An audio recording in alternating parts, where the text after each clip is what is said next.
नमस्कार दोस्तों। आज का अपना टॉपिक रहेगा कि थायराइड संबंधित जो रोग हैं उनके बारे में आज हम डिस्कस करेंगे। देखिएगा, थायराइड संबंधित जो रोग हैं इन पे चर्चा जो हम कर रहे हैं, इनमें देखिए थायराइड ग्लैंड जो है इसके द्वारा जो हार्मोन सीक्रेट हो रहे हैं और वो हार्मोन ज्यादा मात्रा में सीक्रेट हो रहे हैं तो कौन से रोग हो रहे हैं और कम मात्रा में सीक्रेट हो रहे हैं तो कौन से रोग हो रहे हैं। तो आज देखिएगा थायराइड संबंधित रोग जो है उनमें उनको हमने 2 कैटेगरी में डिवाइड किया है। पहला है हाइपोथायरॉयडिज्म, मतलब अलग स्राव। अलग स्राव के अंदर इसमें हम अलग स्राव पढ़ेंगे, अलग स्राव के कारण होने वाले रोग। और इसमें देखिएगा सबसे पहली जो डिजीज है वो है क्रेटिनिज्म। पहली डिजीज कौन सी है? क्रेटिनिज्म। क्रेटिनिज्म हिंदी में बोलते हैं दोस्तों इसको, हिंदी में बोलते हैं इसको जड़ मानवता। जड़ मानवता। एक नाम और है इसका अवटू। अवटू वामनता। एक ही डिजीज के नाम है ये सारे के सारे। देखिएगा, क्रेटिनिज्म की चर्चा करने से पहले आपको बता दें हम कि हमने ड्वार्फिज्म पढ़ा था ग्रोथ हार्मोन में, और ग्रोथ हार्मोन में जो ड्वार्फिज्म था वैसे ही ये भी एक ड्वार्फिज्म है। और ड्वार्फिज्म जो है इसमें देखिएगा एक डिफरेंस है, मेजर डिफरेंस, वो हम इसमें चर्चा करेंगे। देखिए सबसे पहले देखिएगा क्रेटिनिज्म किसको होता है भाई? ये शिशु अवस्था में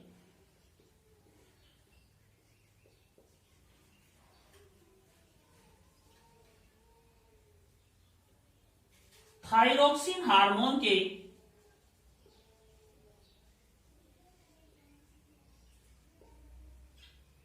अलग स्राव के कारण होता है।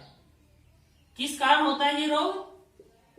शिशु अवस्था में थायरोक्सिन हार्मोन के अलग स्राव के कारण ये रोग होता है।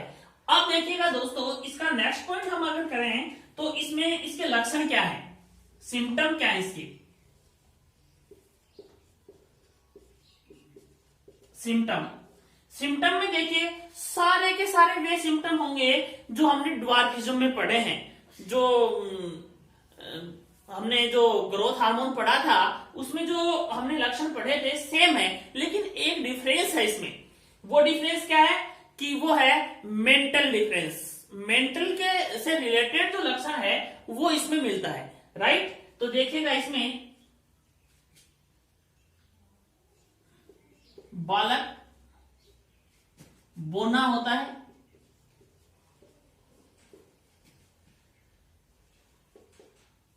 दूसरा लक्षण शारीरिक एंड मानसिक, शारीरिक एवं मानसिक दुर्बलता पाई जाती है। क्या पाई जाती है? शारीरिक दुर्बलता पाई जाती है और मानसिक दुर्बलता पाई जाती है, जबकि वहां पर मानसिक दुर्बलता नहीं थी, मानसिक रूप से शिशु सामान्य था। ये इसमें मेजर डिफरेंस है, मेन डिफरेंस है ये इसका। उस डिजीज में और इस डिजीज में मेन डिफरेंस है।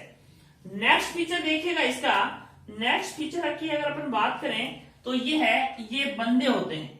ये कैसे होते हैं? स्टेराइल होते हैं या बंधे होते हैं।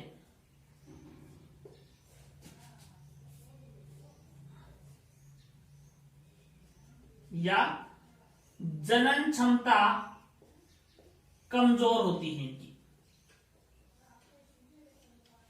इस बीमारी से ग्रसित बच्चों की जनन क्षमता क्या होती है? कमजोर होती है। नेक्स्ट पिक्चर देखिए, हाथ और पांव बेडोल होते हैं, बेडोल होते हैं। नेक्स्ट पिक्चर देखिएगा इसका, अगर इसके सिम्टम की हम बात करें तो नेक्स्ट सिम्टम देखिएगा इसका, नेक्स्ट सिम्टम है इसका BMR, basal metabolism rate. BMR कम होती है, बीएमआर क्या होती है, कम होती है। देखिएगा शिशु अवस्था में थायरोक्सिन हार्मोन की के अलग स्राव के कारण होता है। सिम्टम है बालक बौना होता है, शारीरिक व मानसिक रूप से दुर्बल होता है। और पीछे हमने जो ड्वार्फिज्म पढ़ा है उसमें देखिए हमने पढ़ा था कि शारीरिक रूप से कमजोर था बच्चा, मानसिक रूप से सामान्य था।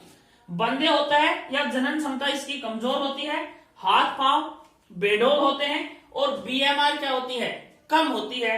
इस प्रकार की जो डिजीज है इससे ग्रसित जो बालक हैं उन बालकों को हम करेंगे क्रेटिन बालक।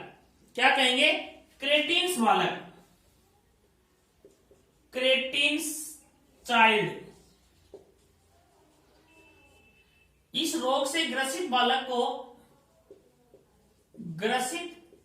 क्या कहलाएगा, क्रेटिन चाइल्ड कहलाएगा। तो देखिएगा दोस्तों क्रेटिनिज्म किसके कौन सी अवस्था में होती है, इंपॉर्टेंट बात है यहाँ पर, शिशु अवस्था में होती है। कौन सी अवस्था में होती है, शिशु अवस्था में। काफी बार कंपटीशन एग्जाम में पूछा जाता है, कंपटीशन एग्जाम में पूछा जाता है ये क्वेश्चन, किस कौन सी अवस्था में होती है ये, तो ये होती है शिशु अवस्था में। इसके बाद देखिए थायरोक्सिन हार्मोन के अलग स्राव के कारण होती है। इसके फीचर्स की बात करें या इसके सिम्टम्स की बात करें, बालक बौना होता है, शारीरिक व मानसिक रूप से दुर्बल होता है, बंदे होता है, जनन क्षमता कमजोर होती है, हाथ पांव बेडोल होते हैं तथा बीएमआर कमजोर होती है। और इस रोग से ग्रसित बालक कहलाते हैं क्रेटिनिज्म। ठीक है। इसके बाद देखिएगा दोस्तों कि इसकी जो सेकंड जो डिजीज है उसकी हम यहां चर्चा करेंगे। सेकंड डिजीज जो है उसकी हम चर्चा करेंगे।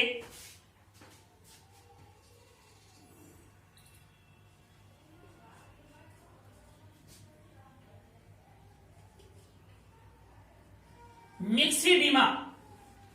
इस डिजीज का क्या नाम है, मिक्सिडीमा।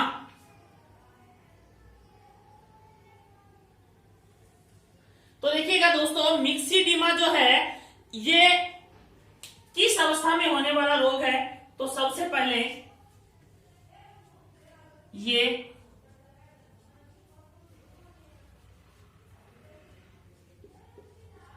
वयस्क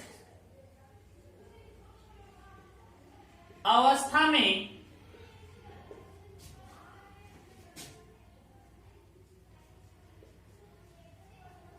थायरोक्सिन हॉर्मोन्स के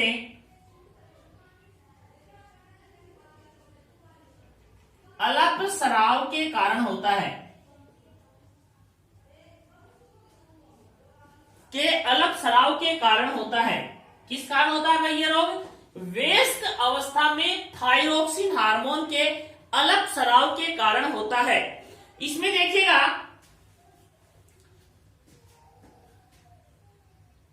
रोग का कारण, नेक्स्ट पॉइंट देखिएगा रोग के लक्षण या सिम्टम क्या है इसके। सिम्टम देखिए जड़ वामनता, हमने जो पढ़ा क्रेटिनिज्म, वो लक्षण तो इसमें होते ही होते हैं। क्रेटिनिज्म के अलावा देखिएगा दोस्तों क्रेटिनिज्म के अलावा देखिए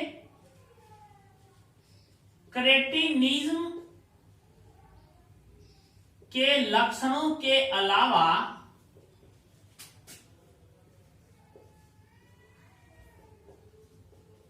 कौन कौन से लक्षण है इसके, क्रेटिनिज्म के लक्षणों के अलावा कौन कौन से लक्षण है इसमें देखिएगा। नंबर 1 स्मरण शक्ति कमजोर हो जाती है। क्या हो जाता है, स्मरण शक्ति कमजोर हो जाती है। बाल झड़ने लग जाते हैं,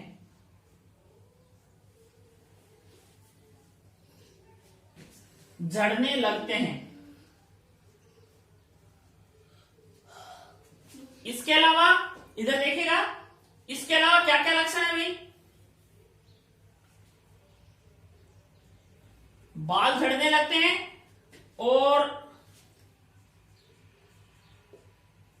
त्वचा मोटी हो जाती है, मोटी पीली हो जाती है, पीली हो जाती है। त्वचा कैसी हो जाती है? मोटी हो जाती है, पीली हो जाती है, जनन क्षमता कमजोर हो जाती है। जनन क्षमता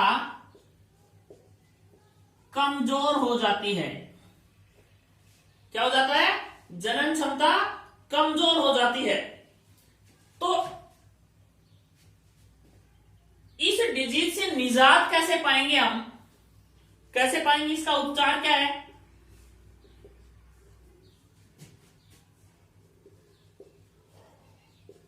थायरोक्सिन ग्रहण कर हम इस रोग से निजात पा सकते हैं।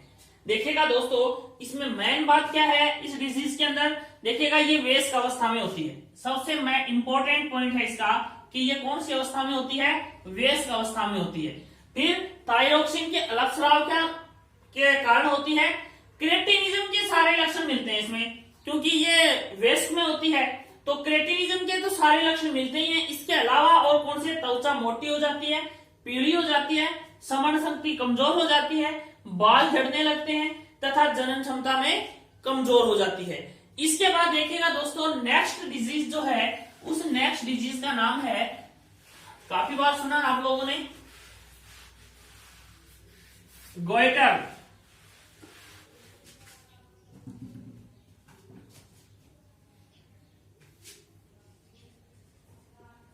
गोइटर या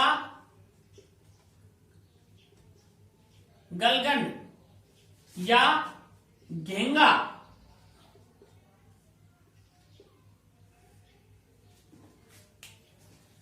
घेंगा, इस रोग में क्या होता है?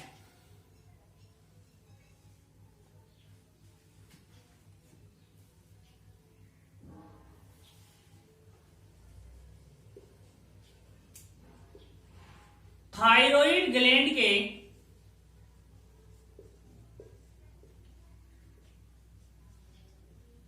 अलग स्राव, मुख्यतः आयोडीन, अलग स्राव के कारण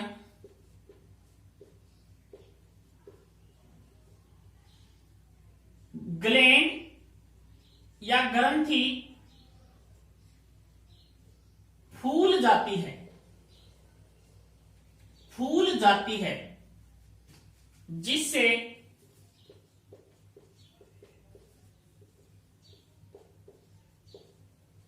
गर्दन भी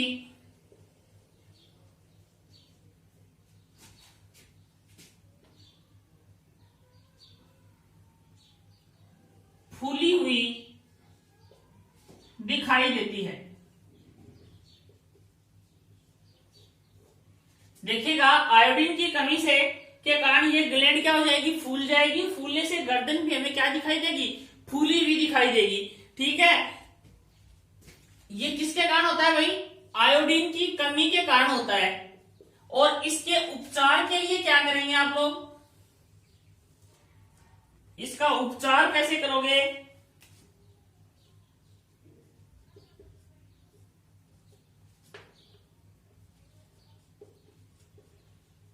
भोजन में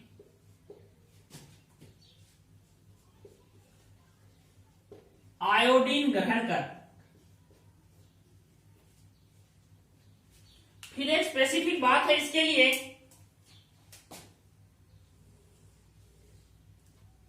कि पहाड़ी क्षेत्र में रहने वाले लोगों में अधिक होता है।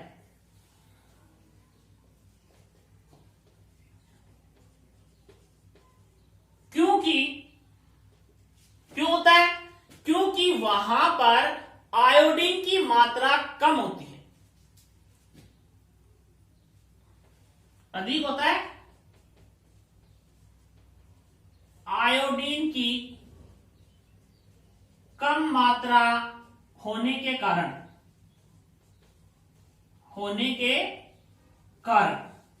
ओके। इसके बाद है, देखिएगा दोस्तों, नेक्स्ट डिजीज है हमारी गोइटर हो गया। इसके बाद में है नेक्स्ट डिजीज हाशीमोटो का रोग,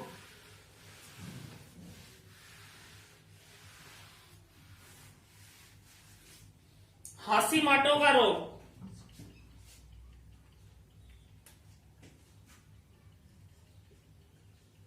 हाशीमोटो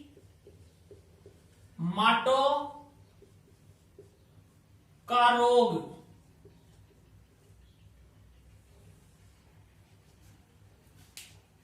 कौन सा रोग है? हाशीमोटो का रोग। ये रोग कब होता है भाई? देखिएगा, इस रोग का कारण क्या है?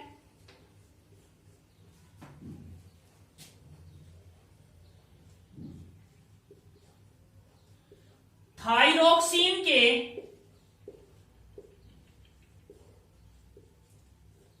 अल्प स्राव के निदान में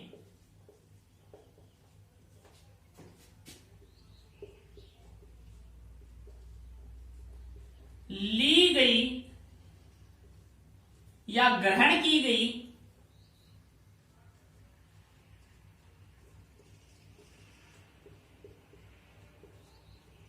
औषधि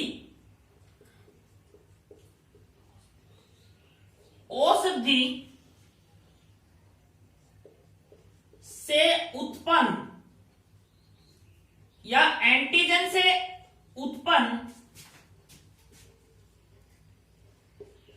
एंटीबॉडी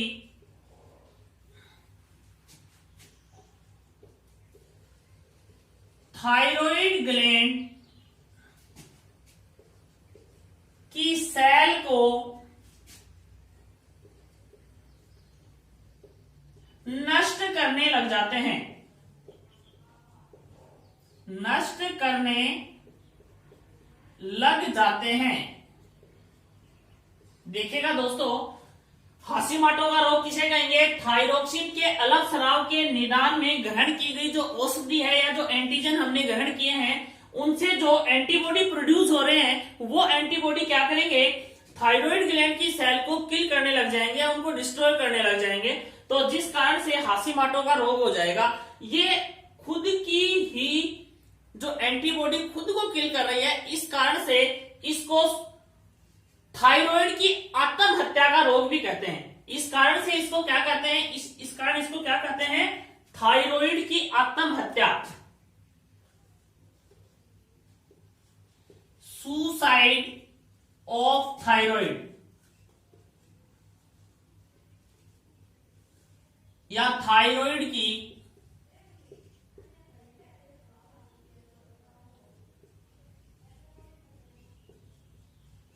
आत्महत्या का रोग, आत्महत्या का रोग भी कहते हैं।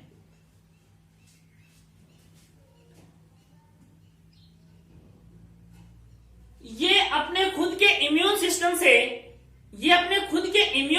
से उत्पन्न रोग है। इस कारण से इस रोग को हम कहते हैं auto immune disease, auto immune disease, स्वय प्रतिरक्षा रोग, स्वय प्रतिरक्षा रोग। कौन से रोग के नाम से भी जाना जाता है इसको? स्वय प्रतिरक्षा रोग। क्यों कहते हैं? क्योंकि स्वयं का प्रतिरक्षा तंत्र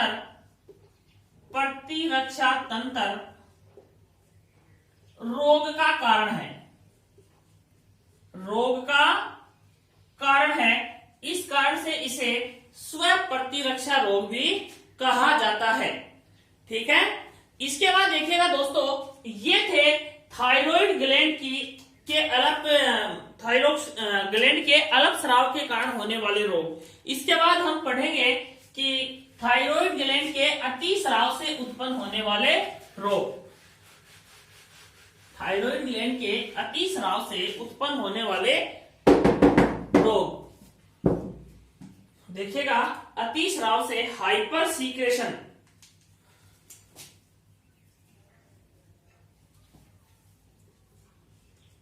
hyper secretion of thyroid, hyper secretion of thyroid में पहला रोग है, उसका नाम है एक्जोप्थेलेमिक गोइटर। फर्स्ट डिजीज का नाम है एक्जोप्थेलेमिक गोइटर, एक्जोप्थेलेमिक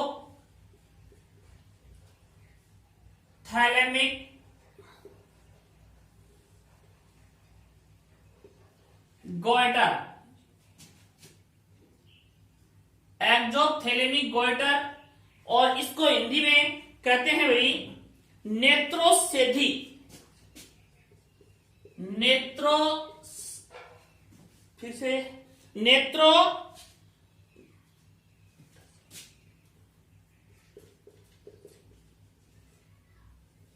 नेत्रोसेधी रोग।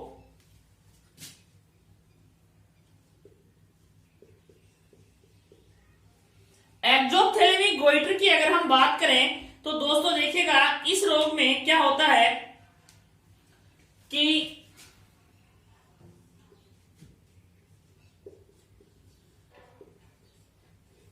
थायराइड ग्लैंड के अतिस्राव के कारण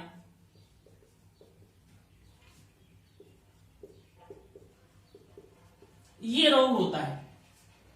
इस रोग में क्या होता है,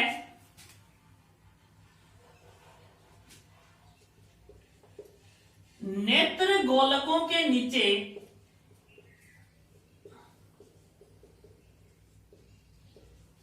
वसा जमा हो जाती है,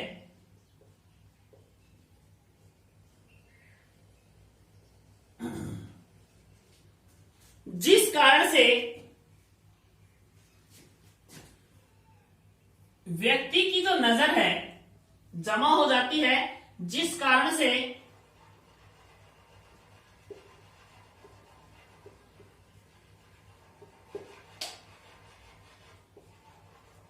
व्यक्ति की नजरें तिरछी,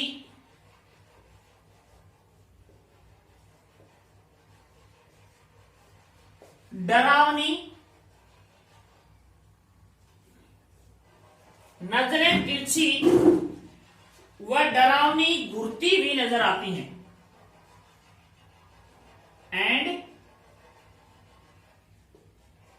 घुरती हुई नजर आती हैं। देखिएगा यदि थायराइड ग्लैंड का अतिस्राव होगा जिसके कारण नेत्र गोलकों के नीचे वसा जो है वो जमा हो जाएगी, जिससे ये आंखें हैं, ये आंखें बाहर से निकल जाएंगी और व्यक्ति की नजरें क्या है कि तिरछी हो जाएंगी, बाहर नेत्र गोलक बाहर निकल आएंगे और घुरती हुई नजरें, तिरछी नजरें, डरावनी नजरें नजर आएंगी। ठीक है ना। इसके बाद देखिएगा नेक्स्ट में देखिए आप लोग अगली जो डिजीज है उस डिजीज को देखिएगा। हाइपर सीक्रेशन की अगली जो डिजीज है पलुम्बर का रोग, पलुम्बर का रोग, पलुम्बर का रोग। देखिएगा दोस्तों पलुम्बर का जो रोग है इसमें क्या होगा, पलुम्बर का रोग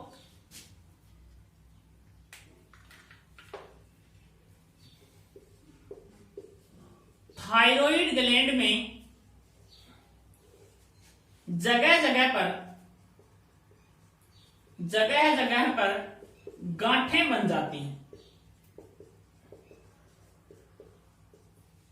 और ये किसके कारण होता है, थायराइड हाइपर सीक्रेशन के कारण, थायराइड हाइपर सीक्रेशन के कारण होता है। इसके बाद में है नेक्स्ट डिजीज ग्रेव का रोग।